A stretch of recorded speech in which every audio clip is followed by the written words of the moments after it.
نحمده ونصلي على رسوله الكريم اما بعد فاعوذ بالله من الشيطان الرجيم بسم الله الرحمن الرحيم رب اشرح لي صدري ويسر لي امري واحلل عقدة من لساني يفقهوا قولي۔ سورۃ الملک مکی سورت ہے، یعنی مکہ میں نازل ہوئی، 30 آیات ہیں اس کی، اور ترتیب کے لحاظ سے اس کا نمبر 67 ہے۔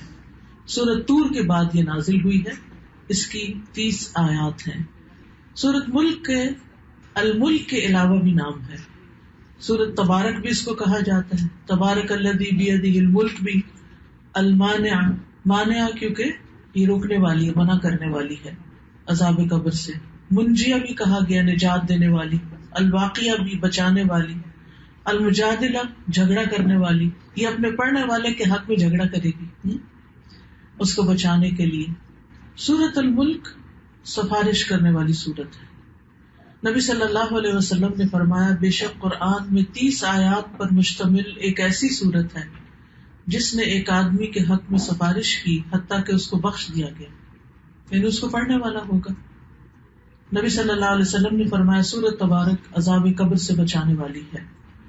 سورۃ ملک پڑھنے کی وجہ سے قبر میں مختلف عذاب کو راستہ نہیں دیتے۔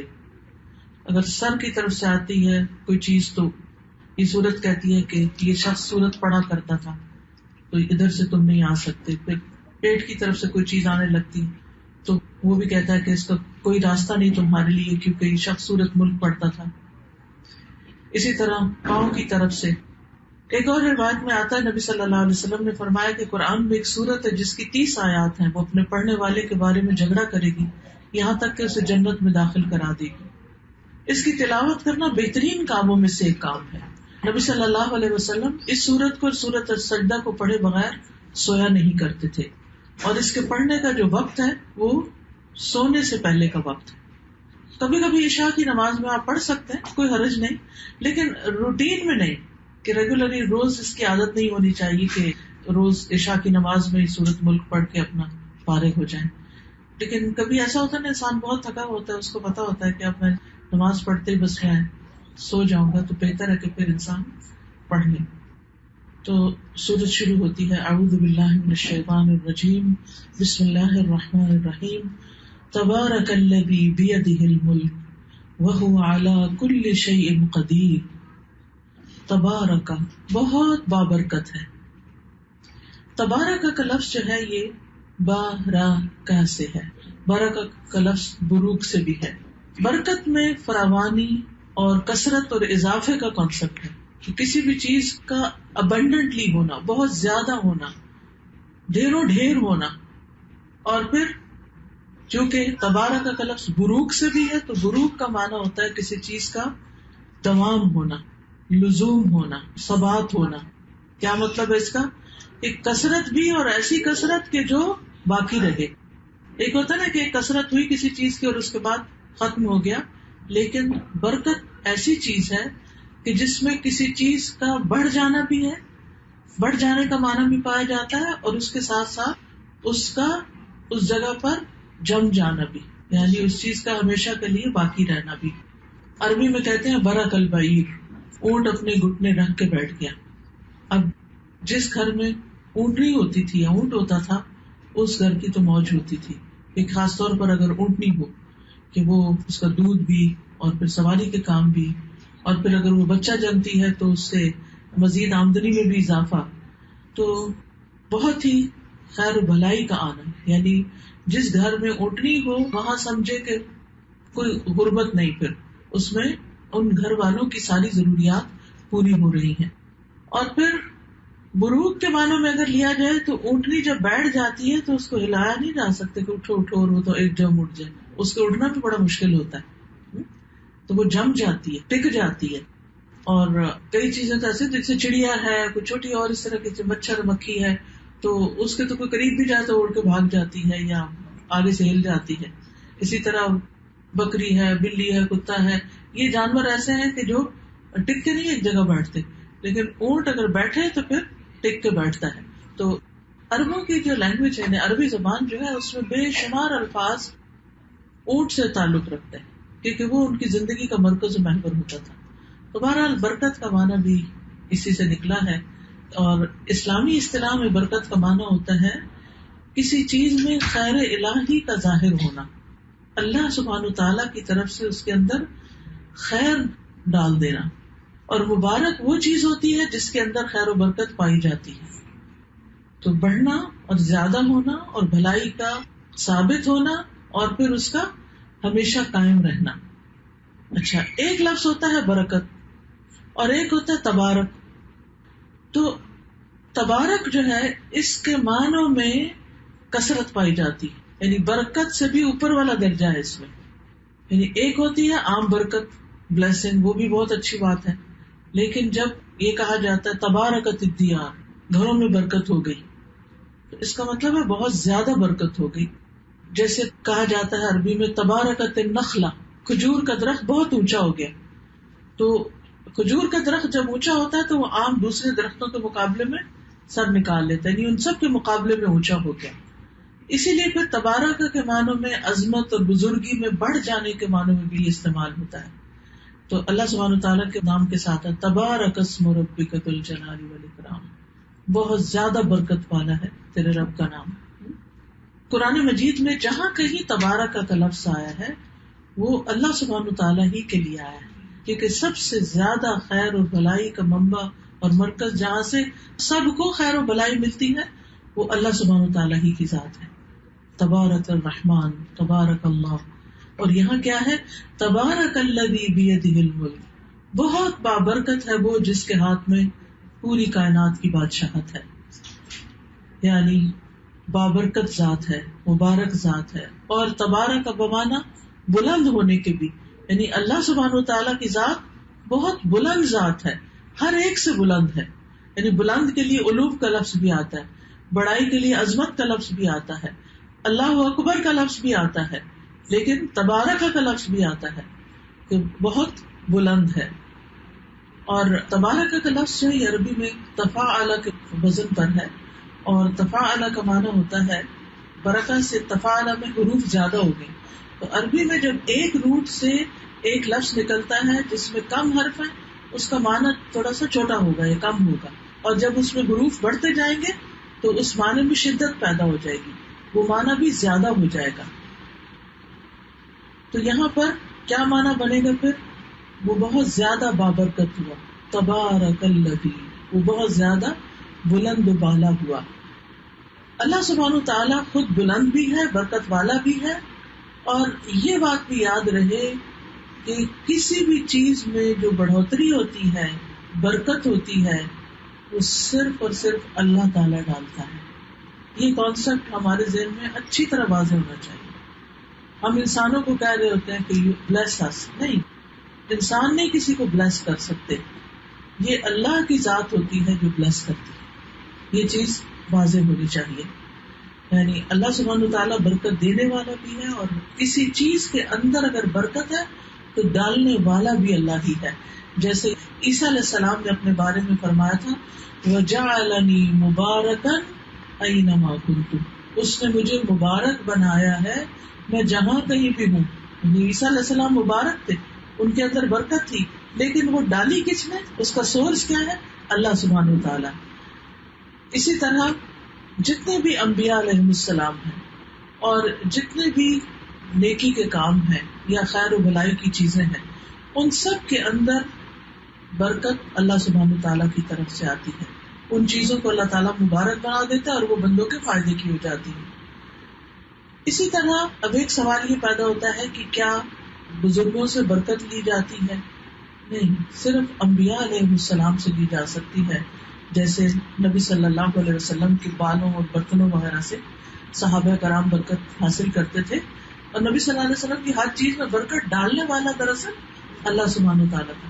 لیکن عام بندے جو ہیں، یعنی عام نیک بندے جو ہیں، ہم یہ نہیں کہہ سکتے کہ ان سے میں برکت لے لوں یا اس سے برکت لے لوں. وہ برکت اللہ سبحانہ تعالیٰ ہی پہنچاتا ہے. اور بخاری میں صحیح حدیث میں آتا ہے کہ البرکۃ من اللہ، کہ برکت اللہ کی طرف سے ہوتی ہے. جیسے آل ابو بکر کے بارے میں فرمایا گیا کہ لقد بارک اللہ للناس فیکم، کہ اے آل ابو بکر تمہیں اللہ تعالیٰ نے لوگوں کے لیے باعث برکت بنا دیا. اچھا، اس سے کیا پتہ چلتا ہے کہ بعض لوگ بابرکت ہوتے ہیں، ان کے اندر برکت ہوتی ہے، وہ ڈالی اللہ میں ہوتی ہے، لیکن وہ کون ہوتے ہیں؟ جن سے دوسروں کو خیر اور بھلائی پہنچتی ہے. یہ یاد رکھیے، جن سے دوسروں کو خیر پہنچتی ہے، بھلائی پہنچتی ہے.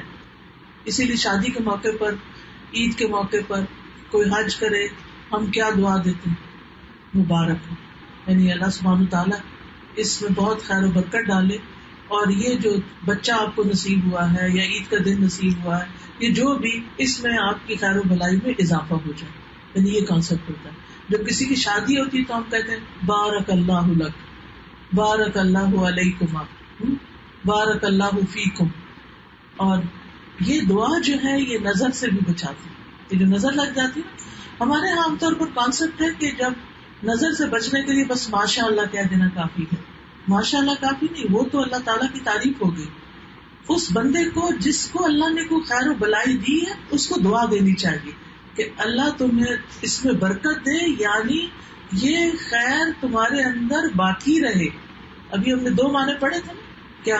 ایک خیر و بلائی کا زیادہ ہونا اور ایک اس کا جم جانا. یعنی اللہ نے کسی کو دوسروں کے مقابلے میں خیر و بلائی زیادہ تو دی، لیکن ایسا نہ ہو کہ نظر بد کی وجہ سے وہ رخصت ہو جائے. تو جب برکت کی دعا دیتے ہیں تو اس کا مطلب یہ ہوتا ہے کہ یہ خیر و بلائی، برکت اس کے اندر باقی رہے اور اس سے یہ فائدہ اٹھاتا رہے. اور ہمیں اپنے گھر میں، مال میں، اولاد میں، ہر چیز میں برکت کی دعا کرنی چاہیے، کیونکہ اللہ جس کو چاہے اس کو برکتیں عطا کر سکتا ہے. اسی طرح حدیث سے ہمیں یہ بھی پتہ چلتا ہے البرکۃ مع اکابرکم، برکت تمہارے بڑوں کے ساتھ ہے. یعنی جس گھر میں بڑے بزرگ ہوتے ہیں وہ گھر برکت والے ہوتے ہیں. تو اب اس میں یہ ہے کہ بڑوں کے ساتھ کیوں برکت ہے؟ بات یہ ہے کہ بڑے سے مراد صرف عمر میں بڑا ہونا نہیں ہوتا، اس سے مراد علم میں بڑا ہونا بھی ہوتا ہے، تجربے میں بڑا ہونا، عقل سمجھ میں بڑا ہونا. تو قدرتی بات ہے، جس کے پاس علم زیادہ ہوگا اس سے دوسروں کو رہنمائی ملے گی، برکت ہو گئی. جس کے پاس تجربہ زیادہ ہے، حکمت ہے، عقل ہے، سمجھ ہے، تو اس سے بھی کیا ہوگا؟ دوسروں کو خیر و بھلائی ملے گی. تو اس لیے انسان کو ایسے لوگوں کی کمپنی کا حریص ہونا چاہیے. پھر اسی طرح کسی کے بارے میں کیا یہ کہہ سکتے ہیں کہ یہ شخص بڑا مبارک ہے؟ ہاں، اگر اس سے انسان کو کوئی فائدہ پہنچتا ہے تو ہم یہ کہہ سکتے ہیں کہ اس کے آنے سے بڑی برکتیں ہوئی ہیں. اس کا یہ مطلب نہیں وہ اس نے کچھ پیدا کر دیا ہے، وہ تو اللہ نے اس کو جو نعمتیں دی ہیں اس نے ان نعمتوں سے دوسروں کو فائدہ پہنچایا ہے، جس کی وجہ سے اس کا آنا بیٹھنا وہ بابرکت ہو گیا. تو مخلوق میں جب ہم برکت کی بات کرتے ہیں تو وہ ان کے اندر پائی جانے والی خیر ہوتی ہے. برکت کیا ہے؟ خیر ہوتی ہے جو اللہ تعالیٰ کسی کو عطا کر دیتے ہیں اور پھر اللہ تعالیٰ اس خیر کو باقی رکھتے ہیں. پھر اسی طرح کچھ جگہ بھی بڑی بابرکت ہوتی ہیں، جیسے قرآن مجید میں 2 بابرکت جگہوں کا ذکر آیا، یعنی کہ حرم تو اللہ نے بابرکت بنایا اور اس کے علاوہ مسجد اقصی اور اس کے آس پاس کو. سبحان الذی اسری بعبدہ لیلا من المسجد الحرام الی المسجد الاقصی الذی بارکنا حولہ. تو اس زمین میں برکتیں ہیں، وہ زمین کا اپنا کوئی کمال نہیں ہے، اللہ تعالیٰ اس کو اپنی طرح منسوب کرتے ہیں. بارکنا حولہ، ہم نے اس کے اندر برکتیں ڈالی ہیں اس کے آس پاس کی جگہ پر. تو اللہ سبحانہ و تعالیٰ جہاں چاہے، جس بندے میں چاہے برکت ڈال دے، جس گھر میں چاہے برکت ڈال دے، جس کھانے میں چاہے برکت ڈال دے، جس زمین میں چاہے برکت ڈال دے.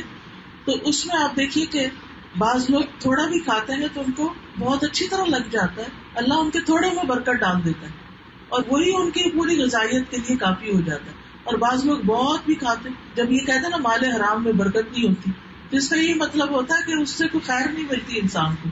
وہ بہت بھی ہوتے ہوئے اس میں کوئی خوشی نہیں ہوتی، کوئی سکون چین نہیں ہوتا. نام میں تو نہیں ہوتی، نام برکت بھی رکھ سکتے ہیں ویسے، کیونکہ اچھے لفظوں سے نام رکھنے میں تو کوئی حرج نہیں. عبداللہ بن مبارک بھی نام تھا. مبارک یعنی اس کا مطلب کیا ہوتا ہے کہ اللہ ان کے اندر برکت ڈال دے، ان کے اندر خیر و بھلائی ہو.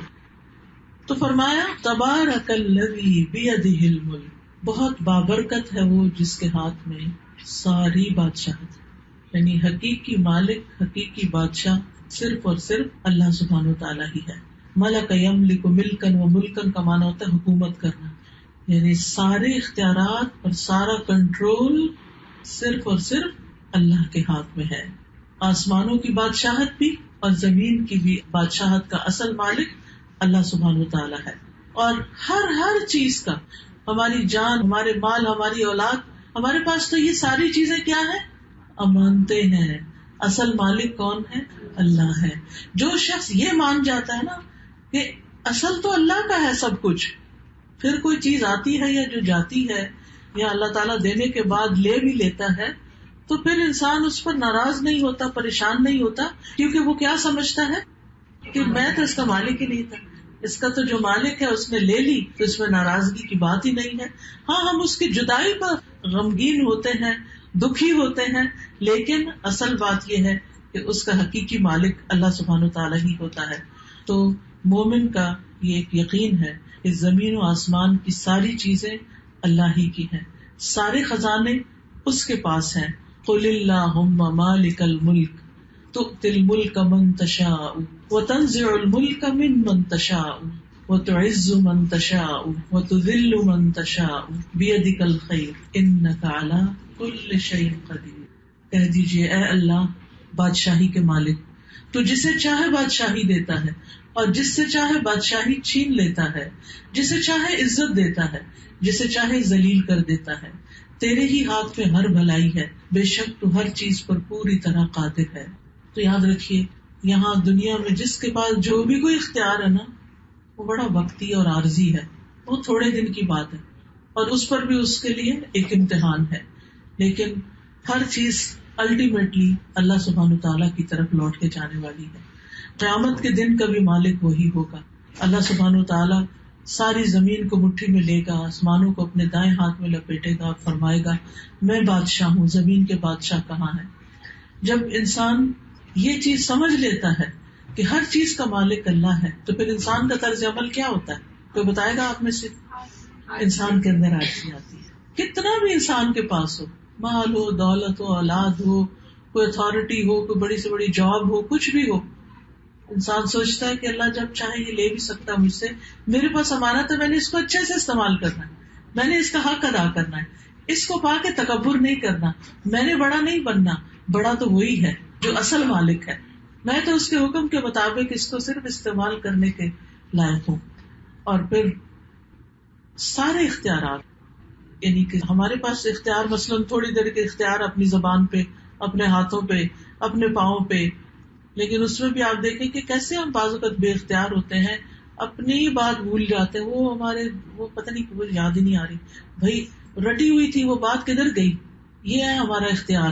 اللہ کا اذن نہ ہو تو ہمیں اپنی باتیں خود ہی بھول جاتی ہیں، ذہن میں لفظ پھر رہا ہوتا ہے، زبان پہ نہیں آتا، کرتے کرتے کام ایسا ذہن سے نکلتا ہے کہ بالکل ہی بھول جاتے ہیں. تو جن چیزوں پہ ہمارا اختیار ہے بھی، تو وہ بھی کلی نہیں ہے، وہ بھی بہت محدود اختیار ہے، بہت لمیٹڈ اختیار ہے، بہت وقتی ہے، بہت تھوڑی دیر کا ہے.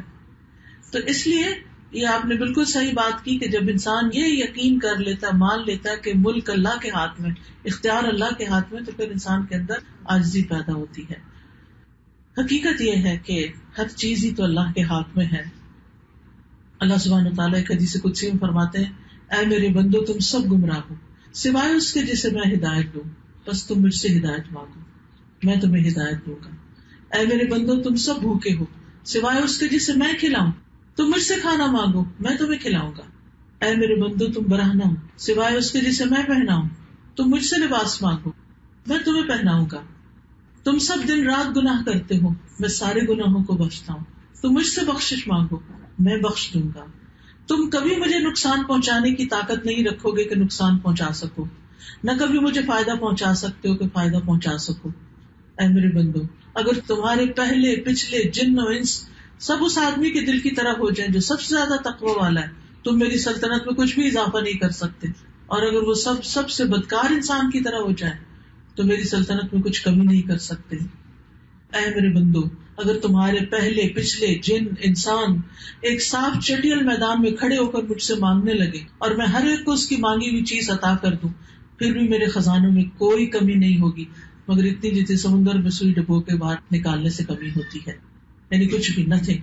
اے میرے بندو، یہ تمہارے اعمال ہیں جنہیں میں تمہارے لیے گن گن کے رکھ رہا ہوں، شمار کر رہا ہوں، پھر میں تمہیں ان کا پورا پورا بدلہ دوں گا. تو جو آدمی بہتر بدلہ پائے وہ اللہ کا شکر ادا کرے، اور جو بہتر بدلہ نہ پائے وہ اپنے ہی نفس کو ملامت کرے. تو اس سے کیا پتہ چلتا ہے کہ ہماری ساری ضروریات پوری کرنے والا وہ ہے جس کے ہاتھ میں ساری بادشاہت ہے. اگر ہمارا حق کسی بندے کے پاس ہے نا، وہ نہیں دے رہا، تو اس کا بھی مالک اللہ ہے، وہ دلوا سکتا ہے ہمیں. تو مضبوط کون ہے؟ جو اللہ کو پکارتا ہے. مضبوط کون ہے؟ جس کی مدد اللہ کرتا ہے. اس لیے کبھی بھی اپنے آپ کو کم نہ سمجھا کریں. اگر آپ کو یہ توفیق حاصل ہو جائے کہ آپ ہر چیز اپنے رب سے مانگیں، چھوٹی سے چھوٹی چیز، اور یہ آپ کا 24/7 کا کنیکشن اپنے رب سے بن جائے. اور یہ ایمان کا اعلیٰ درجہ ہوتا ہے کہ انسان کا دل ہر وقت اپنے رب کے ساتھ جڑا ہوا ہو.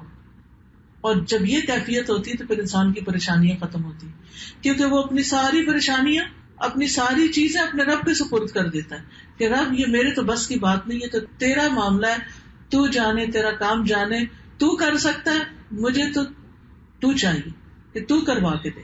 اور اس سے دعاؤں میں بھی یقین آتا ہے. جب انسان کو یہ پتا ہو، اس کا یہ ٹرسٹ ہو کہ میں اس رب سے بات کر رہا ہوں جس کے پاس سب کچھ، جو سب کچھ کر سکتا ہے. اب دیکھیے ایک چھوٹا بچہ ہوتا ہے نا، تو اس کے نزدیک اس کی ماں کیا ہوتی ہے کہ وہ کیا کر سکتی؟ سب کچھ کر سکتی. میری امی کو سب کچھ آتا ہے، جب تک ہوش نہیں آتی بچے کو. پھر جب بڑے ہوتے تو کیا کہتے ہیں؟ آپ کو کچھ نہیں آتا، یو ڈونٹ نو. تو جب اس کو یہ ہوتا ہے نا کہ میری ماں کو سب کچھ آتا ہے، تو پھر اس کے اندر کتنا کانفیڈینس ہوتا ہے. چھوٹی سی لڑائی ہو بہن بھائی، جا کے ماں کو بتا کے آگے بس معاملہ حوالے ہو گیا اس کے، اور پھر دوبارہ آ جاتا ہے اپنے کام پہ. تو اسی طرح جس انسان کو یہ یقین ہو جائے کہ میرا رب سب کچھ ہی کر سکتا ہے، وَهُوَ عَلَى كُلِّ شَيْءٍ قَدِيرٌ، اور وہ ہر چیز پر قدرت رکھتا ہے، تو پھر آپ سوچئے ایسا شخص کیا کبھی مایوس ہو سکتا ہے؟ ایسا شخص کبھی پریشان ہو سکتا ہے جس کا اس بات پر ایمان ہو کہ تبارک الذی، ساری خیر و بلائی ہے ہی اللہ کے پاس، سب سے بڑا وہی ہے، سب کے پیشانی کے بال اور سب اس کے کنٹرول میں، اور وہ ہر چیز میں پوری قدرت رکھتا ہے. اس یقین اور ایمان کے ساتھ بیٹھ کے دعا کیا کریں. لوگ طرح طرح کے وظیفے پوچھتے ہیں اور بتاتے ہیں، اس آیت کو وظیفہ بنا لیں. جب آپ کمزور پڑنے لگے، جب آپ بے بس محسوس کرنے لگے، اور ویسے تو آپ ہر روز ہی رات کو پڑھتے ہیں، آپ میں سے ماشاء اللہ بہت سارے ہاتھ کھڑے ہوئے تھے کہ آپ رات کو پڑھتے، لیکن پتا ہم پڑھتے کیسے؟ آنکھیں بند ہوتی ہیں اور ساتھ پڑھ رہے ہوتے ہیں کہ ٹک کرنا ہے نا، نمبر لگانے کہ آج کی رات بھی پڑھ لیا. تو اس وقت ہم یہ سوچے لے کے سوئیں تو پھر خواب کیسے آئیں گے؟ پریشان کرنے والے کو. پھر صبح اٹھ کے بے چین رہیں گے کہ اتنا پریشان کن خواب آیا، پتہ نہیں کیا کروں. انشاءاللہ جب آپ اس یقین کے ساتھ سوئیں گے میرا رب تو سب کچھ کر سکتا ہے. اور پھر وہ جو دعا ہے رات کو سوتے وقت ایک اور بھی، اللہم اسلمت نفسی الیک، اللہ میں نے اپنا آپ تیرے حوالے کر دیا، ووجہت وجہی الیک، اور اپنا چہرہ بھی تیری طرف کر لیا، وفوضت امری الیک، اور میں نے اپنا معاملہ تیرے سپرد کر دیا.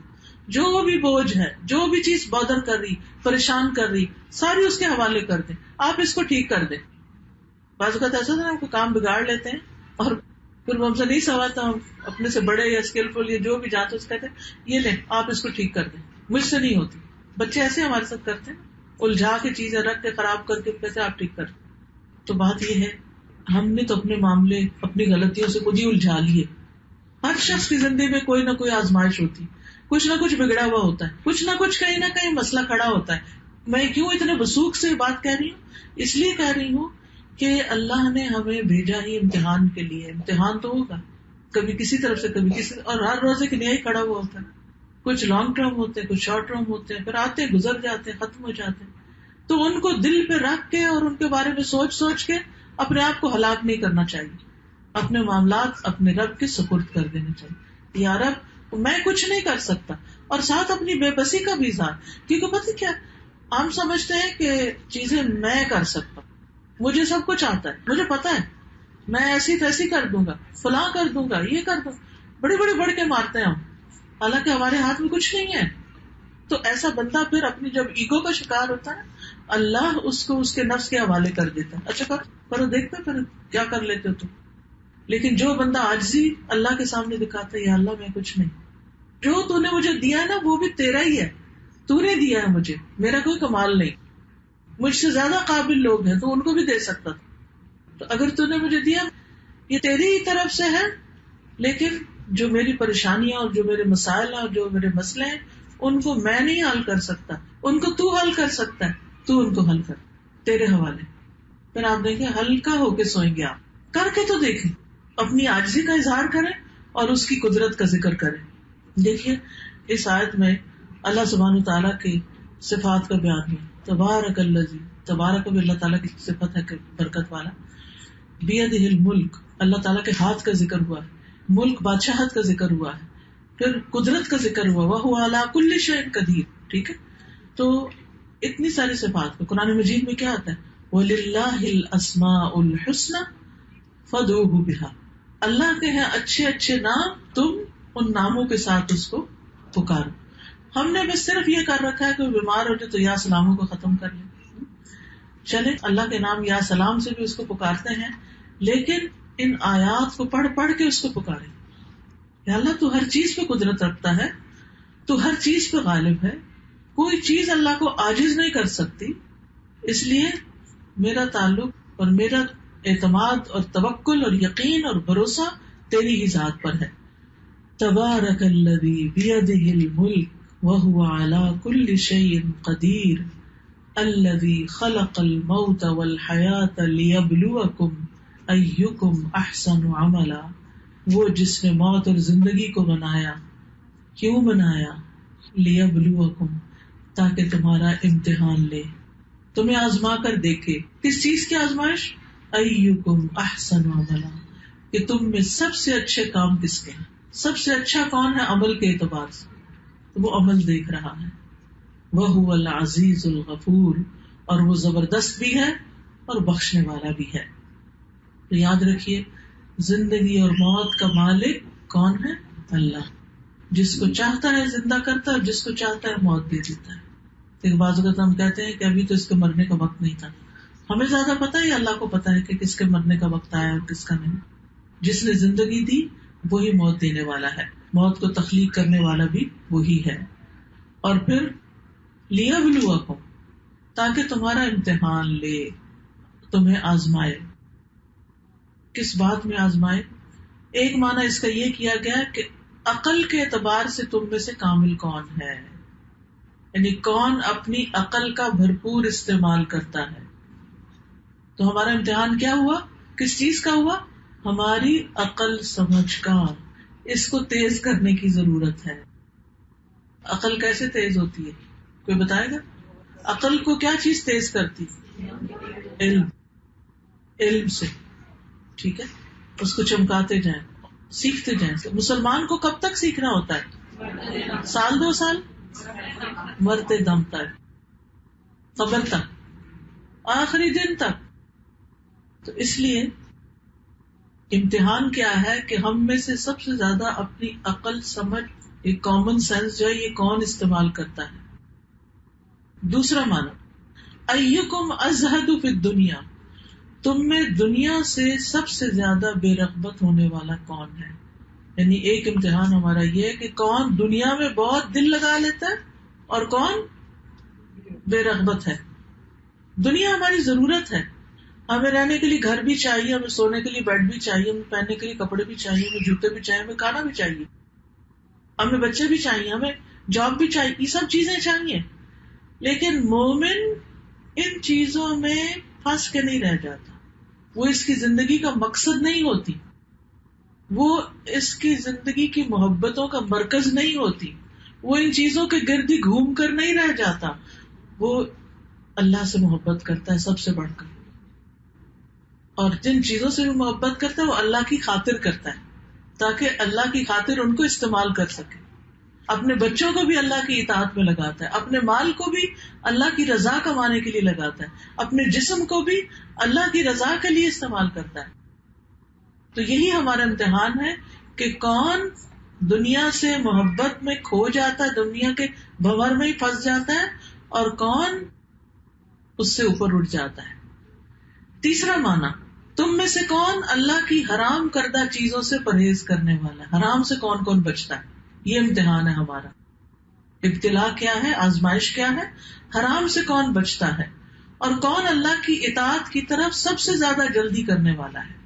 چوتھا معنی، ایکم للموت اکثر ذکرا، تم میں سے کون موت کو سب سے زیادہ یاد کرنے والا ہے، اور اس کے لیے سب سے اچھی تیاری کرنے والا کون ہے، اور اس سے ڈر کر بچنے والا اور احتیاط کرنے والا اور تقوی کرنے والا کون ہے۔ نمبر 5، پانچواں معنی اس کا کیا گیا ہے، تم میں سے کون سب سے زیادہ اپنی ذات کے عیبوں کو جاننے والا ہے۔ تو ہمارا امتحان کیا ہے کہ ہم نے اپنے آپ کو کتنا پہچانا، اپنی ویکنیسز کو کتنا جانتے ہیں۔ آپ دیکھیے کہ جیسے زمین ہوتی ہے نا، تو اگر اس پر آپ نے کچھ بنانا ہے، گھر وغیرہ یا کچھ، تو اس کی بنیادیں بھی کھودتے ہیں، لیکن اس کے ساتھ ساتھ جس کو پنجابی میں ٹوئے کہتے ہیں، کیا ہوتا ہے وہ گڑے، وہ گڑوں کی بھرائی بھی کرتے ہیں نا، تب اس پہ کوئی چیز بنتی۔ تو وہ بھرائی کرنا بڑا ضروری ہوتا ہے۔ ہم میں سے ہر شخص کی شخصیت کے اندر کہیں نہ کہیں گڑے ہیں، اور ان کو بھرنا بڑا ضروری ہے۔ ہمیں یہ دیکھنا چاہیے کہ ہم کس چیز میں پیچھے ہیں، کہاں کمی ہے ہم میں۔ کیا ہم روحانی طور پہ کمزور ہیں، جسمانی طور پہ کمزور ہیں، جذباتی طور پہ کمزور ہیں، علمی اعتبار سے کمزور ہیں؟ ہماری کمزوری کہاں ہے، کیا کمزوری ہے؟ اور یہ ایمانداری کے ساتھ سچے دل سے اکیلے بیٹھ کے اپنی غلطیاں آپ ڈھونڈیں، میں کہاں کمی کر رہی ہوں، میرا کون سا ایریا ابھی تک بہت ویک ہے، اس کے پیچھے لگتے ہیں۔ کچھ لوگوں نے تو بڑی اچھی طرح پہچان لی میری تجوید کمزور ہے، تو لگتے ہیں سال ہر سال سے تجوید پڑھ رہے ہیں کہ میں قرآن صحیح پڑھ لوں، بہت اچھی بات ہے۔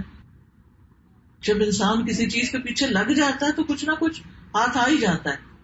کچھ لوگ کہتے ہیں کہ مجھے قرآن کی سمجھ نہیں ہے، میرا یہ ویک ایریا، وہ قرآن سمجھنے کے پیچھے لگ جاتے ہیں۔ کچھ لوگ کہتے ہیں کہ میں نے جو یاد کیا مجھے بھول جاتا ہے۔ آپ کے ساتھ تو نہیں ہوتا ایسا؟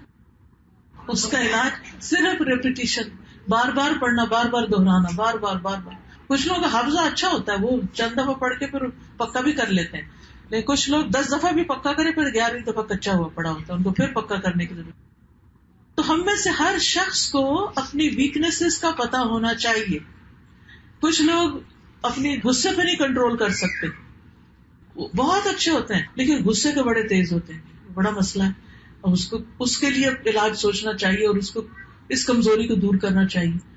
کچھ لوگ شکوک و شبہات، وہم، منفی سوچوں کا شکار رہتے ہیں ہر وقت۔ تو آپ دیکھیے کہ جس طرح قانون کشش ثقل ہے نا، یعنی گریویٹیشنل پل جو ہے زمین کی، اس کا ایک لا ہے، اسی طرح ایک لا آف اٹریکشن بھی ہے، یعنی آپ جس طرح کی سوچ سوچیں گے نا، اسی طرح کی چیزیں آپ کو اٹریکٹ کریں گے اور آپ ان کو اٹریکٹ کریں گے، وہ پل کر لیں گے آپ۔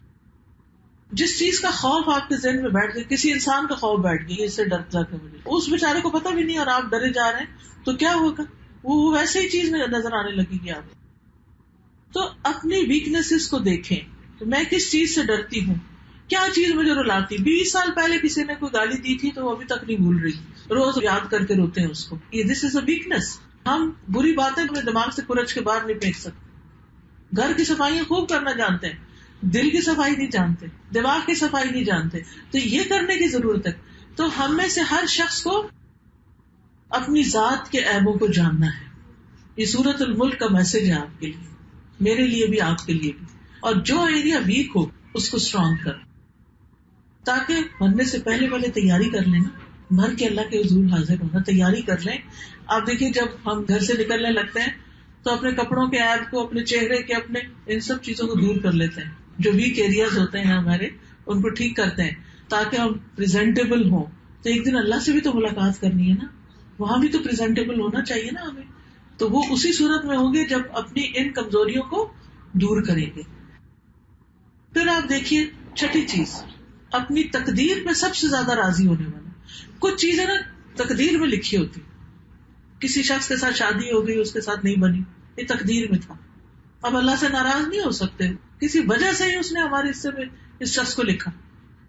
کوئی اولاد ایسی ہو گئی کہ جو ہمارے لیے سردردی بن گئی، تو اب ہم ہر وقت اپنے آپ کو کوستے رہتے میرے ہی پلے ایسی اولاد کیوں پڑ گئی، میں ہی کیوں، پھر کمپیرزن بھی کرتے رہتے دوسروں سے. تو کچھ چیزیں ہمارے حصے کی تھی، ہمیں مل گئی، اب ان سے نبھانا چاہے، اب ان کو سہنا جائے. اور جو سہ جاتا ہے وہ رہ جاتا ہے، پھر انسان کم از کم گزارا کر لیتا ہے، ورنہ تو انسان اپنے آپ کو ہی ہلاک کر ڈالتا ہے. تو تقدیر پر راضی، کوئی فوت ہو گیا، کوئی مال چلا گیا، کوئی جان میں نقصان ہو، کوئی بیماری آ گئی، کوئی جاب چلی گئی، کچھ ہو گیا، پھر تقدیر میں تھا، ایسا ہونا تھا، اس میں بھی خیر ہو. پہلا جملہ جو منہ سے نکلنا چاہیے نا، انا للہ کے بعد، وہ کیا ہے؟ اس میں بھی خیر ہے. اور اگر آپ واقعی دیانت داری سے جملہ بول رہے ہیں نا، اللہ آپ کو اس کی خیر دکھائے گا، کیونکہ ان مع العسر یسرا، فان مع العسر یسرا، تنگی کے ساتھ آسانی بھی، بس یقیناً تنگی کے ساتھ آسانی، لیکن ہمیں وہ نظر نہیں آتی جس کی وجہ سے ہم پریشان رہتے ہیں. تو اللہ سبحانہ و تعالیٰ امتحان لے رہا ہے، عمل کا امتحان. ایکم احسن عملا، کہ تم میں سے کون زیادہ اچھا ہے عمل کے اعتبار سے، کچھ کر کے آنے والا کون ہے. یہاں پر آپ ایک بات نوٹ کریں گے کہ کثرت عمل کی بات نہیں ہوئی، احسن عمل کی بات ہوئی ہے. تو اس سے کیا سبق ملتا ہے کہ بتائے گا کیا کرنا ہے ہمیں؟ کوالٹی، کوانٹٹی کے پیچھے نہیں جانا، کوالٹی. ٹھیک ہے، اگر کوالٹی اچھی ہوگی تو کوانٹٹی بھی بڑھا لیں، نو ہارم، اچھا ہے، چیز ہو اچھی ہو اور زیادہ ہو تو بہت ہی اچھا ہے. لیکن اگر زیادہ نہیں تو کم از کم، مثلاً 100 نفل پڑھنے کی بجائے اگر 10 بھی پڑھ لیے نا، کوالٹی اچھی ہوئی تو وہ زیادہ وزنی ہوگی. اسی طرح اگر آپ تھوڑا سا بھی صدقہ کرتے ہیں لیکن چھپا کے کرتے ہیں، اللہ کی خاطر کرتے ہیں، اخلاص کے ساتھ کرتے ہیں، تو وہ ڈھیروں مال خرچ کرنے سے کہیں زیادہ بہتر ہے جو دکھا کے کرتے ہیں، جس میں دکھاوا ہوتا ہے. تو کوئی بھی چیز احسن عمل، ایکم احسن عملا. ابن قیم رحمہ اللہ اپنی کتاب المنار المنیف میں کہتے ہیں، احسن عمل زیادہ خالص اور زیادہ درست ہوتا ہے. یہ ایسا عمل ہوتا ہے جو اللہ کی رضا اور اس کی محبت کے موافق ہوتا ہے. احسن عمل کون سا ہے؟ جو اللہ کو محبوب ہے. وہ عمل احسن نہیں ہوتا جو اس سے خالی ہو، اگرچہ بہت زیادہ ہو. تو اللہ سبحانہ و تعالیٰ چاہتا یہ ہے کہ اس کی عبادت ایسے عمل کے ساتھ کی جائے جو اس کے لیے زیادہ رضا کا باعث ہو، چاہے تھوڑا ہی ہو، نہ کہ ایسا عمل جو ہو تو زیادہ لیکن اللہ کو راضی نہ کرے. تو اپنے آپ کو بہت نہ تھکائیں کہ 10 چیزوں میں ہاتھ ڈال لیں اور ایک میں بھی کوالٹی نہ ہو. کوالٹی احسان کے درجے پہ عمل. آپ دیکھیں ہمیں دنیا کی چیزوں میں سے بھی زیادہ اچھی کون سی لگتی، جو زیادہ خوبصورت ہوتی، جن کی کوالٹی اچھی ہوتی. بعض اوقات آپ جاتے ہیں نا کچھ خریدنے، ساکس کا ایک پیئر ہی لینا ہوتا ہے، ایک سستا مل رہا ہوتا ہے، اسی قیمت میں 3 مل رہے ہوتا ہے، اور ایک میں ایک مل رہا ہوتا ہے، تو آپ کہتے ہیں یہ ایک بہتر ہے، اس کی کوالٹی اچھی ہے. آپ اس وقت اس میں نہیں جاتے کہ 3 مل جائیں گے، نہیں، وہ ردی تھوڑے دن میں بیکار ہو جائیں گے تو فائدہ کیا. تو کوالٹی، دنیا میں بھی ہم ہر چیز کے اندر کوالٹی دیکھتے ہیں، تو عمل میں بھی کوالٹی. اب یہ چند کی ورڈز ہیں، جب سورۃ الملک پڑھیں، برکت، ملک، قدرت، احسن عمل، امتحان، یہ چھوٹی چھوٹی چیزیں، اور اس میں اپنے آپ کا جائزہ لیتے جائیں تو انشاءاللہ قرآن پہ غور و فکر بھی ہوتا جائے گا اور ریمائنڈر بھی ملتے جائیں گے خود کو. پھر وہ کہتے ہیں کہ پس کثرت والے عمل سے زیادہ اللہ کو دوسرا عمل راضی کرتا ہے. یہی وجہ ہے کہ دونوں عمل صورت میں تو ایک جیسے ہوتے ہیں، جبکہ ان دونوں کے درمیان، بلکہ ان میں سے کم عمل اور زیادہ عمل کے درمیان فضیلت میں بہت فرق ہے. وہ فرق زمین و آسمان سے بھی زیادہ بڑا ہے. یعنی جو عمل قبول ہو جائے تھوڑا سا بھی، بہت بڑا ہو گیا. کیونکہ آپ دیکھیے کہ جب ایک انسان ایک کھجور بھی اللہ کے راستے میں اخلاص کے ساتھ دیتا ہے، اللہ سبحانہ و تعالیٰ اس کو اپنے دائیں ہاتھ سے وصول کرتے ہیں اور پھر اس کو بڑھانا شروع کر دیتے ہیں. جیسے تم میں سے کوئی اپنے پچھیرے کو، گھوڑے کے بچے کو پالتا ہے، حتیٰ کہ ایک لقمہ کتنا بن جاتا ہے. سنا میں نے، یہ حدیث سنی بھی ہے، احد پہاڑ جتنا ہو جاتا ہے ایک لقمہ. لیکن وہ دیا آپ نے اتنے اخلاص کے ساتھ. بازو کا تھا ہوتا ہے نا، دکھاوے کے لیے ڈھیر بنا لیتے ہیں. اللہ کو راضی کرنا مقصود نہیں ہوتا، اپنی شان دکھانی مقصود ہوتی ہے. لیکن دوسری طرف ایک مٹھی بھر کھجوریں بھی اتنی قبول کی جاتی ہیں کہ پورے مال کے اوپر رکھ دیا جاتا ہے. تو ہر چیز کے اندر خوبصورتی لانی ہے، اور خوبصورتی آتی ہے اچھی نیت کے ساتھ اور نبی صلی اللہ علیہ وسلم کے طریقے پر عمل کرتے ہوئے. حدیث جبریل میں آتا ہے احسان یہ ہے کہ تم اللہ کی عبادت اس طرح کرو گویا تم اللہ کو دیکھ رہے ہو. پھر اگر یہ یقین نہ حاصل ہو تو کیسے؟ کیا سوچو کہ وہ تم کو دیکھ رہا ہے. تو احسن عمل جو ہے اس میں ایک تو اخلاص ہوتا ہے، دوسرا شریعت کے مطابق ہوتا ہے. اسی طرح احسن عمل والے لوگ کون ہیں، کن کے عمل اچھے ہیں؟ رسول اللہ صلی اللہ علیہ وسلم نے فرمایا کیا میں تمہیں یہ نہ بتاؤں کہ تم میں سے بہتر کون ہے؟ ہر شخص کو یہ شوق ہوتا ہے نا کہ میں دوسروں سے اچھا ہوں. فرمایا تم میں سے سب سے اچھا کون ہے؟ عرض کیا گیا جی ہاں یا رسول اللہ. آپ نے فرمایا تم میں سے سب سے بہتر لوگ وہ ہیں جن کی عمر طویل ہو، عمر لمبی ہو، اور وہ تم میں عمل کے اعتبار سے احسن ہو، اچھے کاموں میں زندگی گزری ہو. پھر اسی طرح ہر چیز کو اچھی طرح کرنا ضروری ہے، حتیٰ کہ جانور ذبح کیا جائے تو اس کو بھی راحت پہنچائی جائے، وہ بھی طریقہ پراپر سیکھ کے، اور اس کے سامنے چھری کو نہ تیز کیا جائے نبی صلی اللہ علیہ وسلم کے حکم کے مطابق. اسی طرح آپ صلی اللہ علیہ وسلم نے فرمایا تم میں سے کوئی شخص جب اپنے اسلام کو احسن بنا لے تو ہر نیک کام جو وہ کرتا ہے اس کے عوض 10 سے لے کر 700 گنا تک نیکیاں لکھی جاتی ہیں، اور ہر برا کام جو کرتا ہے وہ ایک ہی برائی لکھی جاتی. تو اب آپ دیکھیے 10 تو منیمم ہے جو ہر ایک کو مل جائے گی، لیکن 10 سے آگے 20 کس کو ملنی ہے، 30 کس کو، 100 کس کو، 700 کس کو، وہ ڈپینڈ کرتا ہے کہ کس کے کام کی کوالٹی کیسی ہے.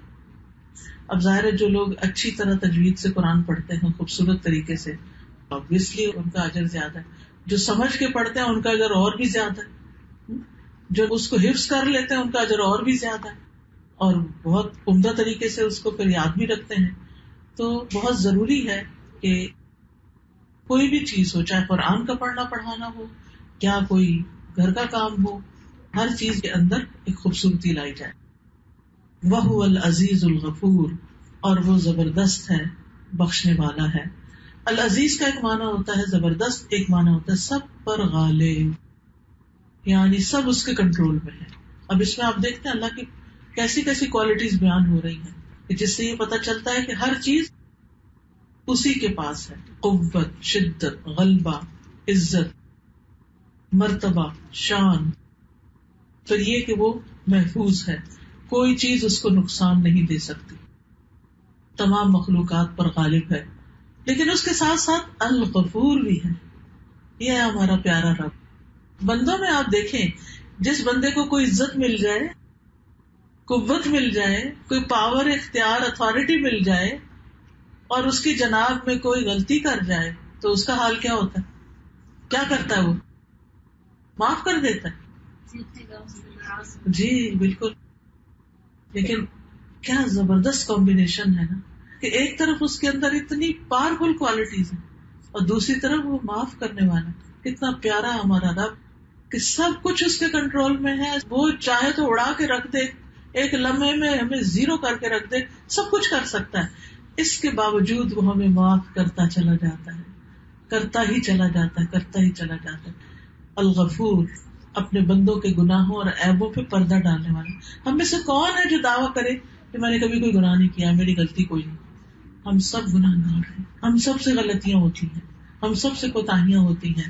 لیکن اللہ تعالیٰ نے ہمارے عیبوں کو چھپایا ہوا ہے، اسی لیے لوگ ایک دوسرے سے محبت کرتے ہیں. اگر ہمارے سارے عیب ظاہر ہو جائیں تو کوئی ہماری شکل دیکھنا پسند نہ کرے. لیکن اللہ سبحانہ وتعالیٰ سب کچھ دیکھتے ہوئے، صرف ظاہر نہیں، اندر کا، دل کا حال بھی، ہماری سوچوں کو، ہماری نیتوں کو، ان سب کو بھی دیکھتے ہوئے پھر ہمیں معاف کرتا رہتا ہے اور ہمارے اوپر پردہ ڈالتا رہتا ہے. اور الغفور فعول کے وزن پر مسلسل درگزر کرتا ہے، ہر آن ہر لمحہ درگزر کر رہا ہے، تبھی تو جی رہے ہیں، ورنہ تو در لیے جاتے. اور پھر خصوصاً گناہ گاروں کے لیے غفور، یعنی جو گناہ کر لے اس کو معاف کرنے والا ہے. اور گناہ جو آسمان کے کناروں تک بھی پہنچ جائے، اتنا بڑا بھی کوئی گناہ گار ہو، لیکن اگر وہ معافی چاہتا ہے تو اللہ تعالیٰ اس کو معاف کر دیتا ہے. اگر اس کے عیبوں سے دنیا بھری ہوئی ہو، لیکن اللہ چاہے تو ان سب کو پردے میں ڈال دے، چھپا دے. وہ چاہے تو انتقام لے، لیکن وہ انتقام نہیں لیتا، بلکہ معاف کرنے کو پسند کرتا ہے. اسی لیے ہم یہ دعا پڑھتے ہیں نا, اللہم انک عفو تحب العفو فاعف عنی. اللہ تو معاف کرنے کو پسند, آپ بہت زیادہ معاف کرنے والے, معاف کرنے سے محبت رکھتے. سبحان اللہ. ہمارے جملے کیا ہوتے ہیں, ہم میں سے ہر ایک نے کبھی نہ کبھی تو یہ کہا ہی ہوگا, اس کو تو میں کبھی معاف نہیں کروں. ہماری ہستی اور مجال بھی کیا ہے, لیکن اللہ سبحانہ و تعالیٰ سب کچھ اس کے پاس ہے, پھر بھی وہ معاف کرنے سے محبت رکھتا ہے. تحب العفو, ہمارے پاس ہے بھی کچھ نہیں پھر بھی اتنی اکڑ, اور جس کے پاس سب کچھ ہے اس کو معاف کرنا پسند ہے. سبحان اللہ. پھر ایسے رب سے انسان کیوں دور ہو. اور پھر اللہ سبحانہ و تعالیٰ صرف دنیا میں ہی نہیں ڈھانپ رہا, آخرت میں بھی ڈھانپے گا. حدیث میں آتا ہے کہ بے شک اللہ تعالیٰ مومن کو اپنے قریب کریں گے قیامت کے دن, اس پر اپنی چادر ڈال کر اسے لوگوں کی نگاہوں سے چھپا لیں گے. پھر فرمائیں گے کیا تجھے فلاں گناہ یاد ہے, فلاں گناہ یاد ہے؟ تو وہ کہے گا جی ہاں ہے میرے رب. یہاں تک کہ جب سارے گناہوں کا انسان اقرار کر لے گا اور اپنے دل میں یہ سوچ لے گا کہ اب تو میں ہلاک ہو گیا, اتنے میرے گناہ. دنیا میں تو ہم گناہ کو گناہ بھی نہیں مانتے, غلطی کر کے پھر کہتے میں نے کیا قصور کیا, میری کیا غلطی ہے. تمہارا حال یہاں تو یہ ہے, لیکن وہاں تو سب کچھ دکھا دیا جائے گا. فَمَن يَعْمَلْ مِثْقَالَ ذَرَّةٍ شَرًّا يَرَهُ, جو شر کا ذرہ بھی کرے گا وہ بھی دیکھ لے گا. تو انسان سمجھے گا اب تو میں گیا, میں تو ہلاکت ہونے لگی ہے. تو اللہ تعالیٰ اس سے فرمائے کہ میں نے دنیا میں تیری پردہ پوشی کی تھی, دنیا میں تیرے عیب ڈھانکے تھے, آج میں تیری بخشش کرتا ہوں. پھر اسے اس کی نیکیوں کا نامہ اعمال دے دیا جائے گا, گناہ معاف کر دیے جائیں گے, صاف کر دیے جائیں گے, اور نیکیاں اس کو دے دی جائیں گی. اسی لیے اللہ سبحانہ وتعالیٰ فرماتے ہیں قل یا عبادی الذین اسرفوا علی انفسہم لا تقنطوا من رحمۃ اللہ ان اللہ یغفر الذنوب جميعا انہ هو الغفور الرحیم. کہہ دیجیے اے میرے بندو جنہوں نے اپنی جانوں پہ زیادتی کی ہے, اللہ کی رحمت سے نا امید نہ ہو. بے شک اللہ سب کے سب گناہ بخش دیتا ہے, بے شک وہی تو بے حد بخشنے والا نہایت رحم کرنے والا ہے. لیکن جب تک انسان زندہ ہے, جب تک یہ وعدہ ہے, مرنے کے بعد پھر کچھ نہیں کر سکتا ایسا, اللہ یہ کہ دوسرے لوگ دعا کریں اور اللہ اس کو سن لے. اللہ سبحانہ و تعالیٰ کے لیے کچھ مشکل نہیں, جتنے چاہے گناہ ہو اللہ تعالیٰ سب کو معاف کر سکتا ہے. الذی خلق سبع سماوات, اب اللہ سبحانہ و تعالیٰ کی قدرت اور پاور کی اور بات کی جا رہی. وہ رب ہے جس نے 7 آسمان بنائے. بتاؤ دنیا والوں نے کیا بنایا, جن کی بڑائی کے تم گن گاتے ہو, جن کو تم بڑی چیز سمجھتے ہو, انہوں نے کیا بنایا؟ ایک چند عمارتیں بنا لی تو تم مروب ہو رہے, جہاز بنا لیے تو اس سے مروب ہو رہے. انسان اپنی ڈسکوریز پر پراؤڈ فیل کرتا ہے, لیکن وہ اپنے رب کو بھول جاتا ہے جس نے 7 آسمان تخلیق کیے. پھر اللہ کی قدرت اور طاقت کا ذکر ہے, اور یہ 7 آسمان پراپرلی 7 آسمان, یہ 7 ایٹماسفیئر لیئرز نہیں ہے کوئی, یہ آسمان ہے جن پر نبی صلی اللہ علیہ وسلم نے معراج کے موقع پر دیکھا تھا, ان کو مختلف انبیاء کو مختلف آسمانوں پر. الذی خلق 7 سماوات طباقا, ایک کے اوپر ایک ہے. ما تری فی خلق الرحمن من تفاوت, تم رحمان کی تخلیق میں کسی قسم کا کوئی تفاوت نہیں دیکھو گے, کوئی ڈسکریپنسی نہیں دیکھو گے. فرجع البصر, پھر نگاہ دوبارہ دیکھ لو, بے شک پھر دیکھو. ہل تری من فطور, کیا کوئی رخنا, کوئی درز, کوئی دراڑ نظر آئی؟ اگر اپنی چھت کو اگر ہم غور سے دیکھنے لگے, جو کہ اکثر ہم دیکھتے ہی ہیں نا, جب لیٹتے ہیں کہیں نہ کہیں کچھ نہ کچھ دکھ رہا ہوتا ہے, یہ ٹھیک نہیں, روز دیکھتے یہ ٹھیک نہیں, کرتے کچھ نہیں لیکن دیکھتے ضرور ہیں, اور سارا اچھا چھوڑ کے اسی کے اوپر نظر ہوتی ہے, یہاں سے خراب ہو گیا. لیکن اللہ سبحانہ وتعالیٰ چیلنج کرتے ہیں کہ دیکھو آسمان کو, وہاں تمہیں کچھ بھی خرابی نظر نہیں آئے گی. فطور, کوئی فطور کے 4 معنی کیے گئے ہیں. پہلا یہ کہ تمہیں کوئی کٹی ہوئی جگہ نظر نہیں آئے گی, تمہیں کوئی خلل نظر نہیں آئے گا, کچھ پھٹا ہوا نہیں ہوگا, کوئی کمزوری نظر نہیں آئے گی. اس سے کیا بات پتہ چلتی ہے؟ اللہ سبحانہ وتعالیٰ کی طاقت اور عظمت اور حکمت اور اس کے کمال کا پتہ چلتا ہے کہ اس کے ہر کام کے اندر پرفیکشن ہے. ہم پرفیکشن انسانوں میں تلاش کرتے ہیں اور پھر کہتے ہیں اس نے یہ کر دیا, اس نے وہ کر دیا, اس لیے میں دین سے دور جا رہی ہوں. فلاں چونکہ اس کا اخلاق اچھا نہیں تو میں بھی اب مسجد نہیں آ رہی, فلاں شخص جو ہے وہ اس نے یہ دھوکہ دیا تو اب میرے دین کی طرف نہیں آنا. اکثر تو یہ عذر لنگ بیان کر رہے ہوتے ہیں نا لوگوں کے رویے کی وجہ سے. لوگوں کو مت دیکھو، دین لوگوں کا نہیں ہے، دین اللہ کا ہے، دین آسمان اور زمین والے کا ہے. اس کی تخلیق میں کوئی خلل نہیں ہے، وہاں کوئی نقص نکال کے دیکھو، وہاں کوئی نقص نہیں ہے. تو اس لیے اللہ سے دور نہ جاؤ. فَفِرُّوا إِلَى اللَّهِ، اللہ کی طرف دوڑو، اللہ سے نہیں دوڑو، اللہ کی طرف چلو. پھر اللہ سبحانہ وتعالیٰ اپنی تخلیق کے اور نمونے بتاتا ہے. وَلَقَدْ زَيَّنَّا السَّمَاءَ الدُّنْيَا بِمَصَابِيحَ، ہم نے آسمان دنیا کو ستاروں سے، چراغوں سے آراستہ کیا ہے. وَجَعَلْنَاهَا رُجُومًا لِلشَّيَاطِينِ، اور ہم نے انہیں شیاطین کو مار بگانے کا ذریعہ بنایا ہے. وَأَعْتَدْنَا لَهُمْ عَذَابَ السَّعِيرِ، اور ہم نے ان کے لیے بھڑکتی ہوئی آگ کا عذاب تیار کر رکھا ہے. حقیقت یہ کہ ستارے بھی اللہ کی نشانیوں میں سے ایک بہت بڑی نشانی ہے. انسانوں نے ان کے بارے میں جتنی بھی اسٹڈیز کی ہیں لیکن ان کی پوری حقیقت کا علم نہیں، کیونکہ ستاروں تک انسان پہنچ جو نہیں سکا. یہاں ستاروں کے کام بھی بتا دیے گئے، لیکن سب سے بڑی بات یہ کہ اللہ سبحانہ تعالیٰ نے ہمارے لیے جو خوبصورت آسمان سجایا ہے، دن کو دیکھے تو بادل ہیں، رنگ ہیں، شفق کے رنگ ہیں، خود آسمان کا اپنا رنگ ہے.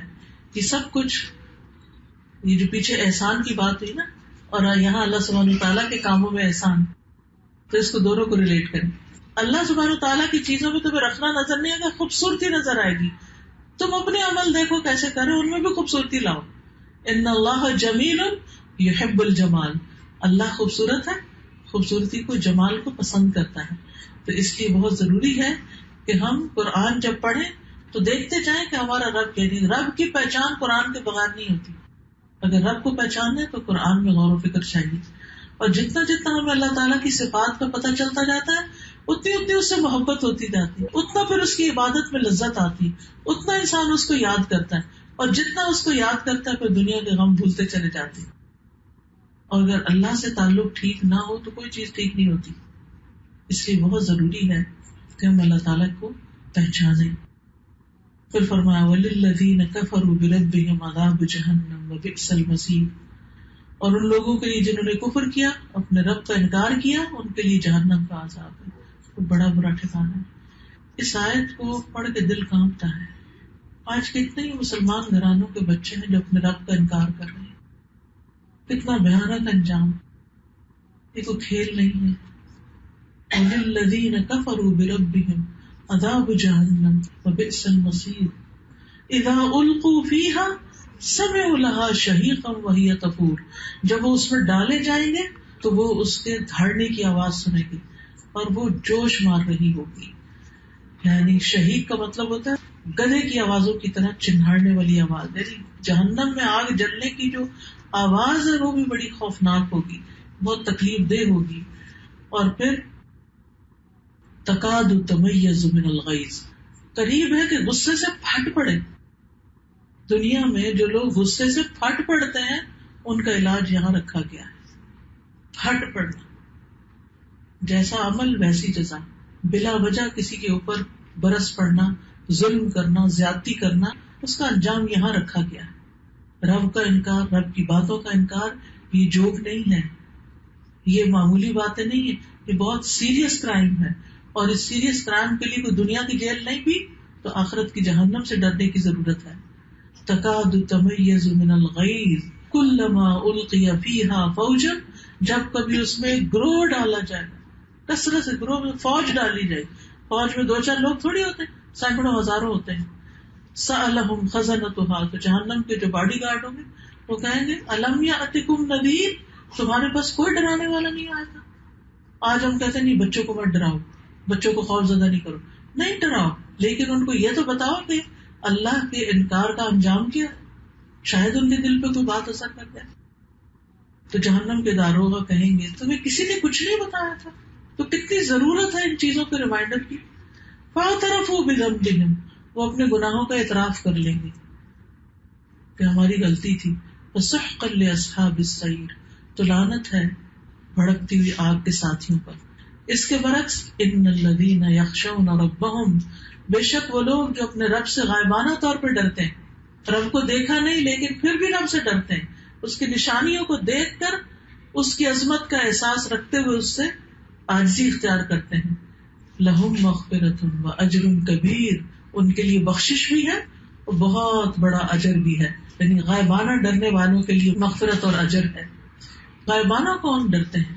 جو لوگوں سے چھپ کے نیک اعمال کرتے ہیں.